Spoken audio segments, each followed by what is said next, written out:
새번역 사도신경으로 신앙 고백하겠습니다. 저는 전능하신 아버지 하나님 천지의 창조주를 믿습니다. 저는 그분의 유일하신 아들 우리 주 예수 그리스도를 믿습니다. 그분은 성령으로 잉태되어 동정녀 마리아에게서 나시고 본디오 빌라도에게 고난을 받아 십자가에 못 박혀 죽으시고 장사된 지 사흘 만에 죽은 자 가운데서 다시 살아나셨으며 하늘에 오르시어 전능하신 아버지 하나님 우편에 앉아 계시다가 거기로부터 살아있는 자와 죽은 자를 심판하러 오십니다. 저는 성령을 믿으며 거룩한 공교회와 성도의 교제와 죄를 용서받는 것과 몸의 부활과 영생을 믿습니다. 아멘. 거룩하신 아버지 하나님 감사합니다. 간밤에도 편히 쉬게 해주시고 새벽에 기도하는 자리에 불러주시니 감사합니다. 이 시간 저희들 마음 중심으로 주님을 경외하게 하여 주시옵소서. 예수님 이름으로 기도드리옵나이다. 아멘. 찬송가 274장입니다.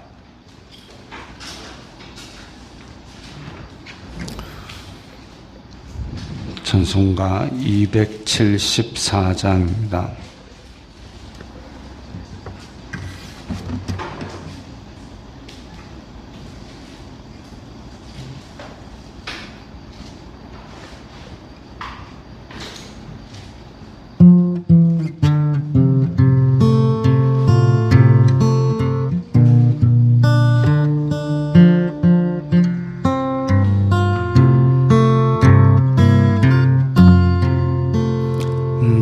행한 것 죄뿐이니 주 예수께 비옵기는 나의 몸과 나의 맘을 깨끗하게 하옵소서.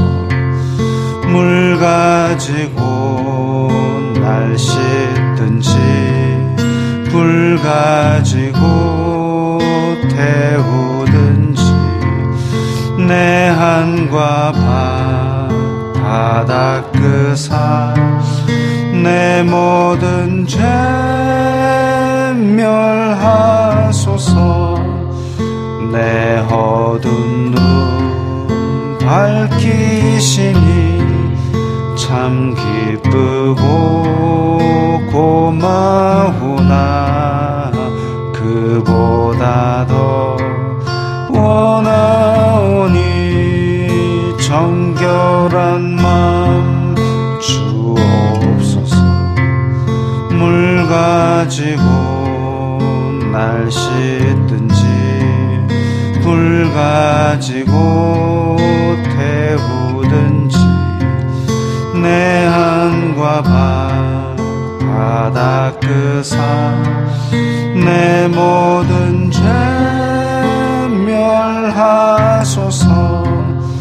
정결한 맘 그 속에서 신령한 법 빛이 오니 이러한 맘 나 얻으면 눈까지도 밝으리라.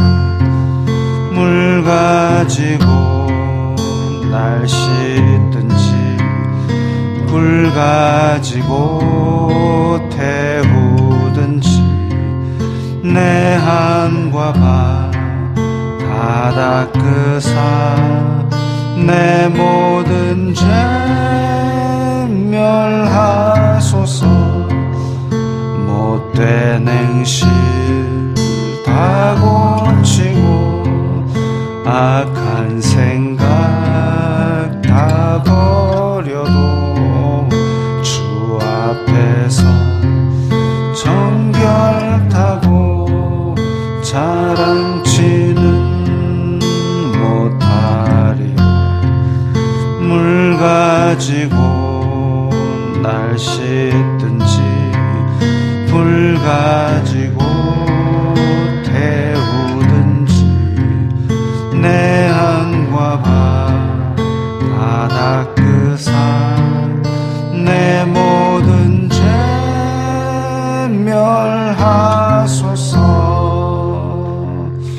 아멘.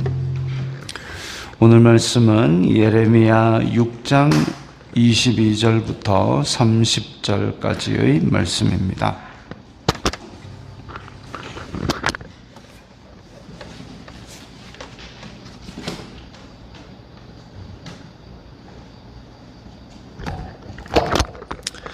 예레미야 6장 22절부터 30절까지의 말씀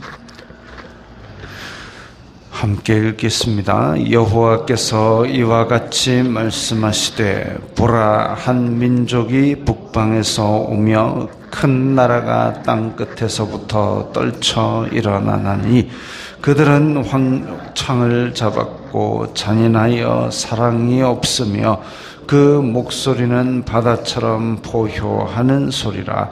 그들이 말을 타고 전사같이 다 대열을 버리고 시온의 딸인 너를 치려 하느니라 하시도다. 우리가 그 소문을 들었으므로 손이 약하여졌고 고통이 우리를 잡았으므로 그 아픔이 해산하는 여인 같도다. 너희는 밭에도 나가지 말라, 길로도 다니지 말라. 원수의 칼이 있고 사방에 두려움이 있음이라. 딸, 내 백성이 굵은 배를 두르고 제에서 구르며 독자를 이름같이 슬퍼하며 통곡할지어다. 멸망시킬 자가 갑자기 우리에게 올 것임이라. 내가 이미 너를 내 백성 중에 망대와 요새로 삼아 그들의 길을 알고 살피게 하였노라. 그들은 다 심히 반역한 자며 비방하며 돌아다니는 자며 그들은 놋과 철이며 다 사악한 자라. 풀무불을 맹렬히 불면 그 불에 납이 살라져서 단련하는 자의 일이 헛되게 되느니라. 이와 같이 악한 자가 제거되지 아니하나니 사람들이 그들을 내버린 은이라 부르게 될 것은 여호와께서 그들을 버렸음이라. 아멘. 자, 오늘 말씀에서 여호와께서 이와 같이 말씀하시되, 이제 이게 하나의 부호처럼 쓰인다 그랬습니다. 여호와께서 이와 같이 말씀하시되, 또 새로운 하나님의 말씀이 임한 것을 기록하고 있다라는 얘기죠. 보라, 한 민족이 북방에서 오며 큰 나라가 땅 끝에서부터 떨쳐 일어나나니. 자, 같은 뜻의 구절이 두 개가 병행되어 있습니다. 이건 강조하는 거죠. 히브리어에는 비교급, 최상급 이런 것들이 없기 때문에 더 강조하기 위해서, 더 의미를 하기 위해서는 같은 의미의 구절을 이렇게 다른 어휘로 표현해 가지고 두 개, 세 개, 때로는 4번, 5번까지도 갑니다. 보통은 한 2번 정도 하면은 강조하는 의미구나. 한 민족이 북방에서 오며, 이 내용과 큰 나라가 땅 끝에서부터 일어났다. 자, 한 민족이 이 큰 나라입니다. 북방에서부터 땅 끝에서부터, 즉 티그리스 유프라테스 저쪽 끝에 있는 바벨론에서부터 달려온 나라가 이제 이스라엘 북방에서부터 쳐내려온다는 얘기죠. 하나님께서 심판의 도구로 사용하시는 기근과 질병과 전쟁, 그 중에 이 전쟁이 도구로 사용되었다 이러면은 그 백성들의 그 백성들이 죄가 이제 도를 넘어서 그릇을 차고 넘치는 바람에 하나님께서 가장 큰 도구로서 심판하시는 것을 나타냅니다. 근데 고대 전쟁은 왕만 잡으면 대부분 끝납니다. 고대 전쟁은 왕을 잡으면 대부분 끝납니다. 고대 전쟁은 그들을 전멸시키고자 하는 의미가 아니라 거기에서 나오는 산물을 약탈하고 거기에서 있는 사람들을 노예로 잡는 게 목적이고, 그래서 정복전쟁, 그 나라를 내 밑에 두어서 내가 거기서 나오는 산물을 뺏어가는 게 목적이기 때문에, 그래서 왕만 잡으면 끝납니다. 전멸시키는 게 목적이 아니다 이거죠. 그러면 자, 왕 입장에서는 적군이 쳐들어올 때 어떻게 하는 것이 전략이냐? 아주 튼튼한 성 안에 들어가지고 문 꽁꽁 걸어 잠그고 거기 쟁여놓은 양식 먹으면서 한 3년이고 5년이고 버팁니다. 시간이 오래될수록 좋습니다. 왜냐하면 원정 온 군인들은 일단 멀리서부터 왔기 때문에, 그래서 여기에서 진을 치고 버티고 있으면은 그쪽에서 계속 멀리 보급을 받아야 되기 때문에 힘들고, 군인들도 지금 오랫동안 여기에 성에 있으면 고향도 가고 싶고 이러니까 군인들 사기도 떨어지고, 그리고 또 고대에는 나라들이 그렇게 경제적으로 부자가 아니기 때문에, 그래서 멀리서 계속 원조를 받아가면서 그 긴 행렬을 받아가면서 그렇게 전쟁을 하려 그러면은 그 본국에 남아있는 사람 중에 혹시 기분 나쁜 사람이 있으면 역모를 일으킬 수도 있고, 왜냐하면 군대는 다 여기 와 있으니까. 이제 복잡합니다. 그래서 멀리서 오는 군대는 가능한 한 전쟁을 빨리 끝내고 싶어 하고, 성 안에서 버티는 사람들은 그야말로 이제 한 3년만 버티면은 쟤네들은 물러간다 이런 생각을 하고, 그래서 왕은 지루한 협상을 질질 끌고 싶어 하는 거죠. 협상을 해도 질질 끌고, 근데 이렇게 원정을 멀리서 오는 군인들은 불리하니까 예전에 강했던 아수르 혹은 바벨론, 이 나라 사람들은 그 작전에 말려들지 않기 위해서 와다닥 쳐들어와가지고 성이고 뭐고 그냥 확 멸절해버리고 거기 있는 사람들 다 잡아가 버립니다. 원래는 거기 있는 사람들이나 거기 있는 논밭은 안 건드려야 경제적인 수탈을 할 텐데, 그러지 않고 그냥 와다닥 잡아가지고 자기네들 나라에 곳곳에 흩어놓으면은 얘네들이 다시 반항도 안 하고, 그리고 전쟁은 빨리 끝나버립니다. 그러면은 아수르에게 이익이죠. 바벨론에게 이익이죠. 그 다음에 여기에 있는 정복한 지역은 텅 비어 있으니까 또 딴 데 정복해가지고 거기에 잡은 사람들을 여기다 노예로 쓰고, 이렇게 함으로써 엄청난 대제국을 유지할 수가 있었습니다. 그래서 지금 이 오늘 본문에 나오는 북방에서 오며 큰 나라가 일어난다, 얘네들 바벨론을 가리키는 말인데 속전속결을 하려고 하는 거죠. 속전속결. 그야말로 파죽지세로 쳐내려가지고 순식간에 다 점령을 해버리려고 합니다. 시간을 끌면 불리하기 때문에 다 부숴버리고 여기에 터전이 없으니까 잡아가가지고 본국으로 잡아가거나 아니면은 또 다른 정복지로 흩어놓습니다. 그렇기 때문에 이들은 23절에 활과 창을 잡았고 잔인하여 사랑이 없고 목소리는 바다처럼 포효하는 소리라. 그야말로 이제 사정 봐주고 생각하고 이런 거 없이 그냥 확 밀어가지고 다 잡아가 버립니다. 그때 아이고 우리 집에 아직 거동이 불편한 아기가 있어요, 뭐 이런 거 없습니다. 그냥 확 밀어버리는 거죠. 그게 지금 바벨론이 무서운 점입니다. 사정 안 봐준다는 거죠. 24절에 우리가 그 소문을 들었으므로 손이 약하여졌고 고통이 우리를 잡았으므로 아픔이 해산하는 여인 같도다. 여기도 같은 구절이 병행되어 있습니다. 소문을 들었으므로, 그냥 아이고 그렇다 하더라 이게 아니라 그 소리를 듣는 순간 고통이 우리를 잡았으므로, 무서워서 덜덜 떨리는 거죠. 우리 이제 끝장났다. 인정사정 안 봐주는 애들이 그냥 와가지고 다 죽인다더라. 손이 약해졌고 그 아픔이 해산하는 여인 같도다. 이 또 같은 의미입니다. 그래서 뭐 일도 손에 안 잡히고 그야말로 해산하는 여인, 그때 2000년 전에 3000년 전에는 해산하는 여자가 그렇게 우리나라처럼 산부인과고 산후조리원이고 그렇게 하는 것이 아니라 애 낳다가 목숨을 잃을 수도 있는 그런 상황까지 가는 거죠. 그 고통으로 말미암아. 25절에 너희는 밭에도 나가지 말라, 길로도 다니지 말라. 그냥 숨어 지내든지 도망가든지 둘 중에 하나입니다. 원수의 칼이 있고 사방의 두려움이 있다. 계속 지금 같은 의미의 구절들이 병행되고 병행되면서 이 얼마나 무서운 민족이 오는지 나타내고 있습니다. 내 딸 백성이 굵은 배를 두르고 제에서 구르며 엄청나게 슬픈 일이 벌어지는 것이죠.